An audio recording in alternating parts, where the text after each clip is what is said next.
Hello everyone, তো আজকে তোমাদের চন্দ্রমল্লিকা ফুল শেয়ার করব।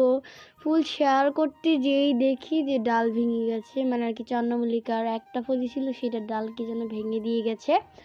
তো সেটাকে একটু টান মেরে দেখলাম আসলেই ভাঙা। তারপর আমি কী করব, তো আমি এটাকে লাগাই দেবো এখন। তো ওইটা আগে ওই সাইডে যে গাছটা দেখতেছো ওটা কিন্তু আমি ওই ডাল মানে আর কি ওই গাছের ডালেই আমি আর কি ছিঁড়েছিলাম, মানে আর কি ছিঁড়ে তারপর ওখানে লাগাইছি। তো আমি এটা একটু আর কি আমি কি করব, গাছটাকে লাগিয়ে দিলাম। জানি না হবে কি না হবে, তোমরা একটু কমেন্টে বলে যেও তো গাছটা কি আদৌ হবে। তো এই যে এটাকে একটু চাপ দিয়ে দিলাম, এটাও কিন্তু ওটারই ডাল ছিল, একটা আমি আর কি আগেই ভেঙে আর কি লাগিয়েছিলাম, মানে আর কি ওই যে সাইডের। তো এই গাছ কিন্তু বড় একটা টবে লাগাবে, না হলে নিচ দিয়ে মানে আর কি বস্তা ফেটে ফেটে চারা হবে। তো আমি এটাকে বস্তা বা গ্রো ব্যাগ বানিয়েছিলাম।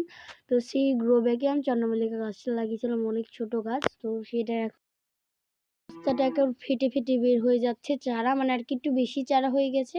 তো আমার এই গাছ থেকে যে কত কাটিং থেকে চারা করেছি হিসেবের বাইরে। তো আমি এই চারাটাও করলাম, জানি না এটা হবে কি হবে না, তোমরা কমেন্টেও একটু বলে যেও।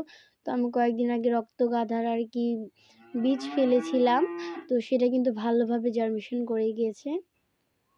তো এই যে এই আর কি এই গাধার বীজটাই ছিল আর কি। তো আমি এটাকে লাগিয়েছিলাম আর কি। তো আমার এখন না, তোমাদের তো দেখিয়েছিলাম যে আমার বাগানে কত ফুল। তো এখন সব ফুলগুলো আর কি হয়ে যাচ্ছে, নষ্ট হয়ে যাচ্ছে, যেহেতু এখন গরমকাল চলে আসতেছে, এখন আর শীতকাল আর কি বেশি একটা নাই, শীত আর কি একটু বেশি পড়ে না। তো এই যে দেখেন আমার অবস্থা, মানে অল্প স্বল্প ফুল আছে, মানে আর কি সব ফুল মরে যাচ্ছে।